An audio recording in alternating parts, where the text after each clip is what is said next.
तो दोस्तों, आपका स्वागत है स्मार्ट एंड यूनिक क्लासेस में। आपके लिए हम क्लास 9 चैप्टर 2 राजेंद्र प्रसाद पाठ के साथ सब उत्तर और क्वेश्चन प्रश्न को ला चुके हैं। तो दोस्तों, पहला प्रश्न है, बिना देरी करते हुए यहाँ पर पहला प्रश्न को पढ़ लेते हैं। तो दोस्तों, पहला प्रश्न है यहाँ पर, नालंदा की बाजी एशिया महाद्वीप में पर्वत और समुद्र के उस पार तक फैल गई थी। इस वाक्य का अवश्य स्पष्ट कीजिए। तो दोस्तों, इसका आंसर हो जाएगा, यहाँ पर उत्तर हो जाएगा। उत्तर है दोस्तों, नालंदा में ज्ञान साधना के सुरभित पुष्प लिखे हुए थे।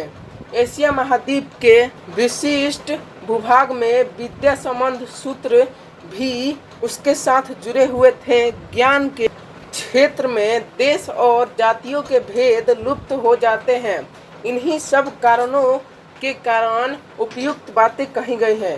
तो दोस्तों, इसका उत्तर यही हो जाएगा। आप इसे नोट कर लीजिएगा या हिंदी भाषा में लिख लीजिएगा। तो दोस्तों, आगे का मैं प्रश्न दिखा देता हूँ। दूसरा क्वेश्चन यहाँ पर मैं दिखा देता हूँ। दूसरा प्रश्न है दोस्तों, मगध की प्राचीन राजधानी का नाम क्या था और वह कहाँ अवशिष्ट था? तो दोस्तों, इसका आंसर हो जाएगा, उत्तर हो जाएगा, मगध की प्राचीन राजधानी का नाम राजगृह था और वह 5 पर्वतों के मध्य में बसी हुई गिरिवज्र या राजगृह नाम से प्रसिद्ध थी। तो दोस्तों, इसका कह रहा है कि राजधानी क्यों ये था, प्रसिद्ध था या कहाँ अवस्थित था। दोस्तों, उसका राजधानी यहाँ पर दोस्तों राजगृह था और वहाँ पर 5 पर्वत मध्य में बसी हुई थी। गिरिवज्र और राजगृह बहुत प्रसिद्ध थी। तो दोस्तों, तीसरा क्वेश्चन मैं दिखा देता हूँ आपको। तीसरा क्वेश्चन देखिए दोस्तों, बुद्ध के समय नालंदा में क्या था? तो इसका आंसर भी मैं बता देता हूँ। इसका आंसर बहुत छोटा है। बुद्ध के समय नालंदा में, यहाँ पर बुद्ध के समय नालंदा के गांव में प्रवाजिकों का आम्रवन था।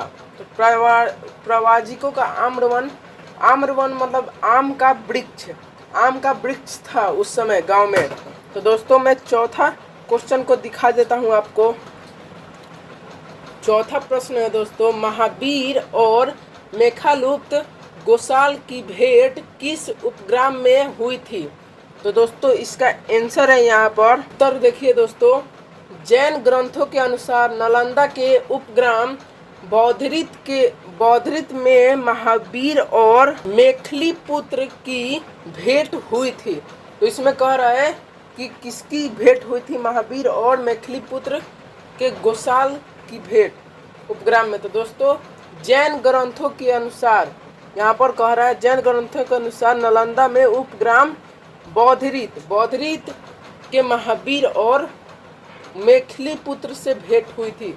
यहाँ पर यह स्पष्ट कर रहा है कि यहाँ पर दोस्तों कि मेधिरित में महावीर से कह रहा है। आगे का दोस्तों यहाँ पर क्वेश्चन है 5वां नंबर, महावीर ने नालंदा में कितने दिनों का वर्षावास किया था? तो इसका उत्तर हो जाए, महावीर ने नालंदा में 14 वर्ष का वर्षावास किया था। उसके बाद दोस्तों, 6ठा नंबर प्रश्न हो गया, तारानाथ कौन थे? उन्होंने नालंदा को किसकी जन्मभूमि बताया है? तो इसका उत्तर दोस्तों हो जाएगा, पूरा उत्तर दिखा दे रहा हूँ आपको। यहाँ पर कह रहा है तिब्बत के विद्वान, यहाँ पर विद्वान लिखा है दोस्तों, मैंने विद्वान लिख दिया है गलती से। तो दोस्तों, तिब्बत के विद्वान इतिहास लेखक लामा तारानाथ तिब्बत के निवासी थे और उनके अनुसार नालंदा शरीपुत्र की जन्मभूमि थी। तो ये इसका उत्तर हो जाएगा। आगे का मैं 7वां नंबर का आपको क्वेश्चन बता दे रहा हूँ, मतलब प्रश्न बता दे रहा हूँ। 7वां का प्रश्न है दोस्तों, एक जीवित विद्यापीठ के रूप में नालंदा कब विकसित हुआ? तो यहाँ पर इसका उत्तर हो जाएगा, बहुत छोटा उत्तर है, यहाँ पर मैंने छोटा लिखा है, उसके बाद अगले पेज में बड़ा है। नालंदा की प्राचीनता की अनुश्रुति बुद्ध मैं आगे बता दे रहा हूँ इसका उत्तर। अशोक दोनों, दोनों यहाँ पर दोनों लिख दिया, दोनों होगा। अशोक दोनों से संबंधित है, किंतु एक प्राणवंत विद्यापीठ के रूप में उसके जीवन की आरंभ लगभग गुप्त काल में हुआ। तो उसका पूरा आंसर मैं दिखा देता हूँ। आगे जो मैं पीछे पढ़ चुका हूँ यहाँ पर मैं दिखा देता हूँ दोस्तों। यहाँ पर मैंने पढ़ा अशोक से संबंधित है, किंतु एक प्राणवंत विद्यापीठ के रूप में उसके जीवन की आरंभ लगभग गुप्त काल में हुआ। इसका आंसर यही हो जाएगा, इसका उत्तर यही हो जाएगा। 8वां नंबर का प्रश्न है, पाहयान कौन थे, वे नालंदा कब आए थे? तो इसका उत्तर हो जाएगा, आपको बता देता हूँ। यहाँ पर पाहयान चीनी यात्री थे जो 4वीं सदी में नालंदा आए थे। उन्होंने सरिपुत्र के जन्म और परिनिर्वाण स्थान पर निर्मीय स्तूप के दर्शन किए। 9वां नंबर प्रश्न है, हर्षवर्धन के समय में कौन चीनी यात्री भारत आया था? उस समय नालंदा की दशा क्या थी?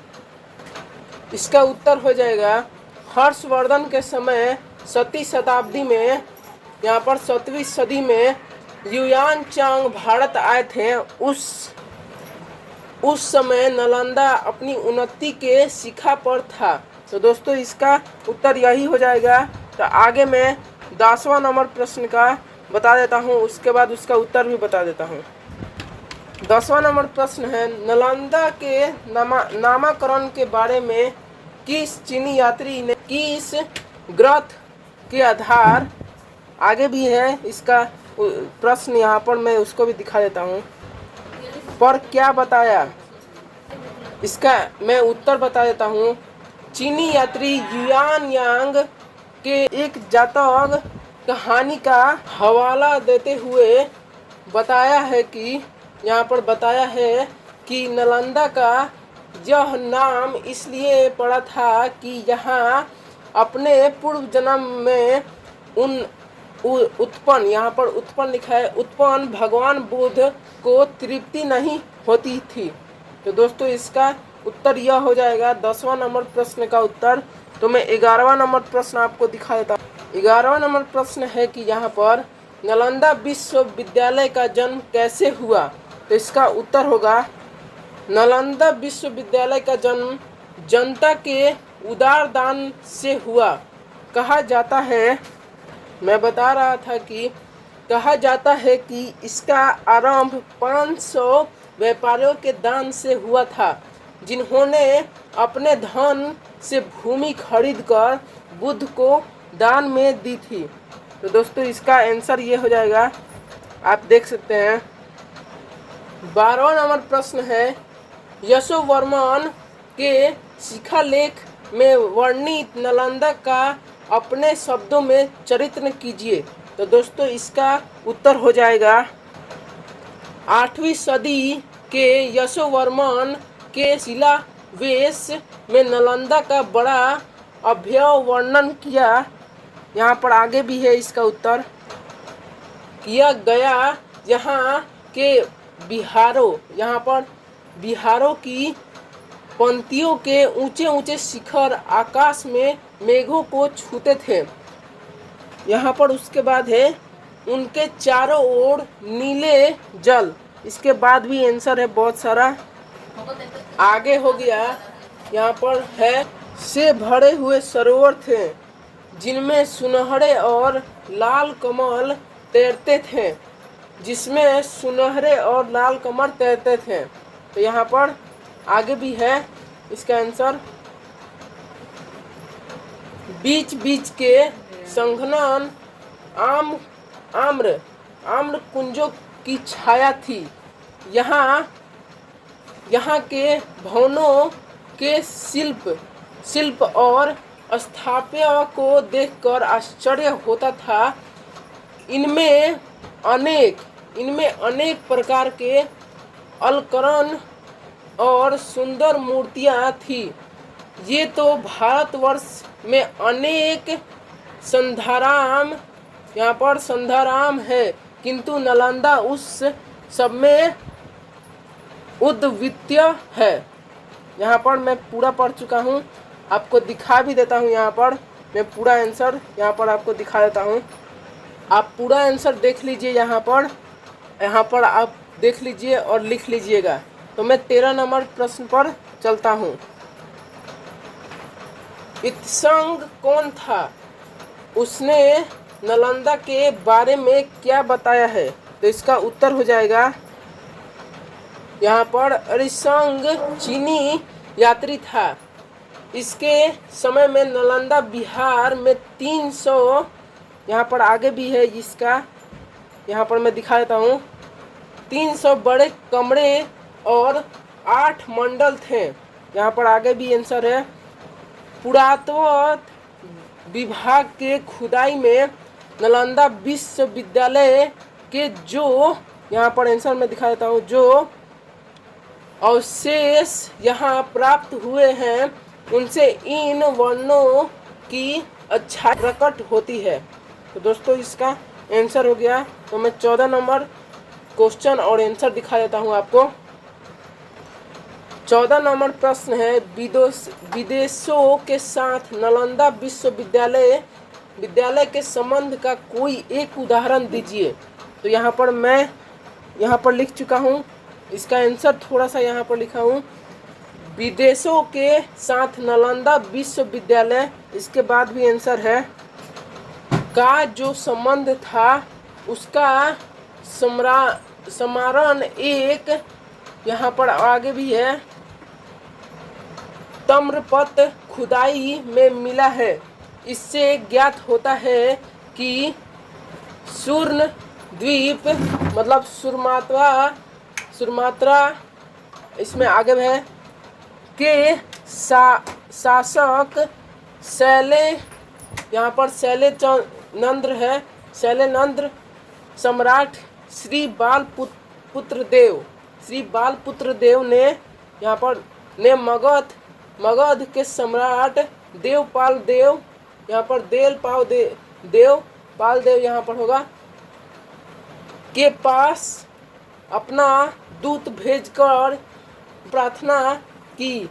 उनकी ओर से 500 गांवों का दान, यहाँ पर 500 गांवों का दान कह रहा है, दान नालंदा के गुणों के को दिया जाए, यहाँ पर दिया जाए कह रहा है कि 500 गांव का यहाँ पर दान दिया जाए। उसके बाद है, तो दोस्तों मैं बता रहा था कि 500 गांव का दान दिया जाए। यहाँ पर आगे है, ताम्रपुत्र के अनुसार नालंदा के गुणों से आकृष्ट, यहाँ पर आगे मैं दिखा देता हूँ, आकृष्ट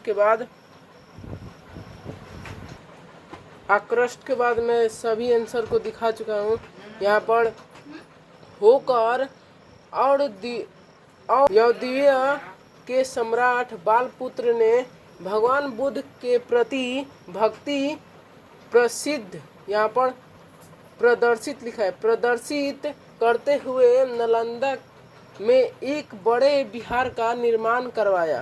तो दोस्तों इसका पूरा आंसर हो चुका है। मैं 15 नंबर का आंसर दिखा देता हूँ आपको। क्वेश्चन यहाँ पर दोस्तों, नालंदा के किन 5 देव की शिक्षा अनिवार्य थी? तो इसका आंसर हो जाएगा यहाँ पर, नालंदा का शिक्षा क्रम बड़ी व्यवहारिक वृद्धि से तैयार किया गया था। मूल रूप में 5 विषयों की शिक्षा वहाँ अनिवार्य थी। तो मैं दिखा देता हूँ, 5 विषयों की शिक्षा अनिवार्य थी। शब्द विद्या था व्याकरण, जिससे भाषा का सम्यक ज्ञान प्राप्त हो सके। तो मैं दिखा देता हूँ, सम्यक ज्ञान प्राप्त हो सके।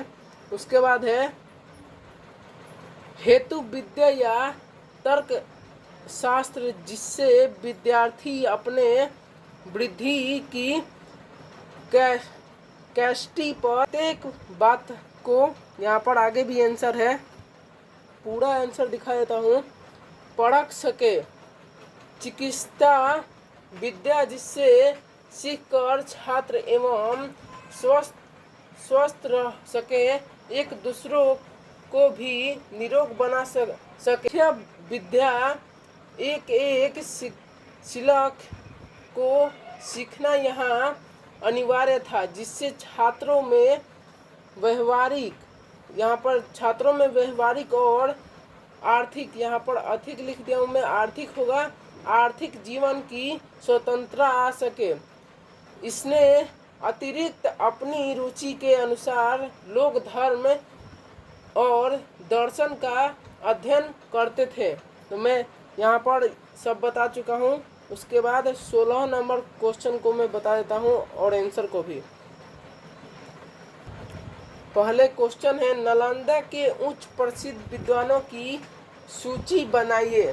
तो दोस्तों इसका आंसर हो जाएगा यहाँ पर, जिस समय धर्मपाल इस संस्था के कुलपति थे, उस समय शीलभद्र, ज्ञानचंद्र, प्रभामित्र, मैं दिखा देता हूँ, प्रभामित्र, यहाँ पर प्रभामित्र, स्थिरमती, गुणमती आदि अन्य आचार्य युआंगचांग के समकालीन थे। यहाँ पर मैं दिखा देता हूँ समकालीन थे। आगे 17 नंबर प्रश्न है, यहाँ पर मैं दिखा देता हूँ आपको। 17 नंबर प्रश्न है, शीलभद्र से युआंगचांग की क्या बातचीत हुई। तो दोस्तों इसका आंसर होगा, जब युआंगचांग नालंदा से विदा होने लगे, तब आचार्य शीलभद्र एवं अन्य भिक्षुओं ने उन्हें यहाँ रह जाने, यहाँ उसके बाद रह जाने से भी, और यहाँ पर आंसर है। इसके बाद आप देख सकते हैं, के लिए अनुरोध किया। युआंगचांग ने उत्तर में यह वचन कहे, यह भारत बुद्ध की जन्मभूमि है, इसके प्रति प्रेम न हो सकना असंभव है। तो दोस्तों आगे का भी मैं दिखा देता हूँ। लेकिन यहाँ आने का मेरा उद्देश्य यही था कि अपने भाइयों के हित के लिए मैं भगवान के महान धर्म की खोज करूं। मेरा यहाँ के बाद दोस्तों है, आना बहुत ही लाभप्रद सिद्ध हुआ है। अब यहाँ से वापस जाकर मेरी इच्छा है, यहाँ पर मैं दिखा देता हूँ, मेरी इच्छा है, मैं दिखा देता हूँ दोस्तों, मेरी इच्छा है, आगे दिखा देता हूँ। मेरी इच्छा है के बाद है कि जो मैंने पढ़ा सुना है उसे दूसरों को हित यहाँ पर है, हिता मैंने लिख दिया है, हित थे बताऊं और अनुवाद रूप में लाऊं, जिसके फलस्वरूप अन्य मनुष्य भी अपने प्रति उसी प्रकार कृतज्ञ हो सके। यहाँ पर उसके बाद है, जिस प्रकार मैं हुआ हूँ, इस उत्तर से शीलभद्र को बड़ी प्रसन्नता हुई और उन्होंने कहा, यह उदात्त विचार तो विध्वंसवी जैसे हैं, मेरा हृदय भी तुम्हारी सदस्यों की समर्थक करता हूँ। दोस्तों मैं पूरा दिखा देता हूँ यहाँ पर।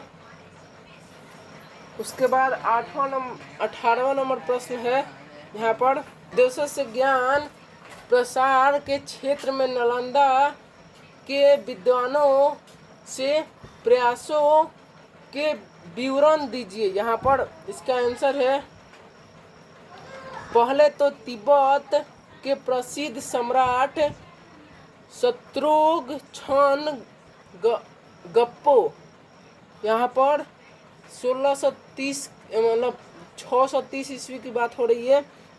यहाँ पर ने अपने, उसके बाद और आंसर है, यहाँ पर मैं दिखा देता हूँ। तो दोस्तों इसके आगे भी है, मैं दिखा देता हूँ आपको। तो आप देख सकते हैं, भारत में भारतीय लिपि और ज्ञान का प्रसार करने के लिए अपने यहाँ की विद्वान थोलोनिसमटोट यहाँ पर लिखा है। उसके बाद को नालंदा भेजा, जिसमें आचार्य देवविद सिंह के चरणों में बैठकर बौद्ध और ब्राह्मण सहित की शिक्षा प्राप्त की। उसके आगे भी दोस्तों आंसर है, मैं दिखा देता हूँ आपको।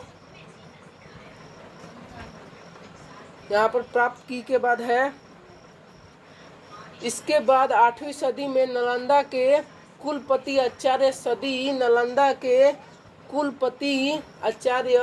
शांतिरिक्ष तिब्बती सम्राट के, यहाँ पर उसके बाद आंसर है, मैं और सारा आंसर दिखा देता हूँ। यहाँ पर है आंसर, आमंत्रण पर उस देश में गए नालंदा के तंत्र विद्या के प्रमुख आचार्य कमनशील की तिब्बत गए थे। यहाँ पर तिब्बत गए थे। इस विद्वान के आचार्य पद्म संभव 1749 का बात है। यहाँ पर 1749 का बात है।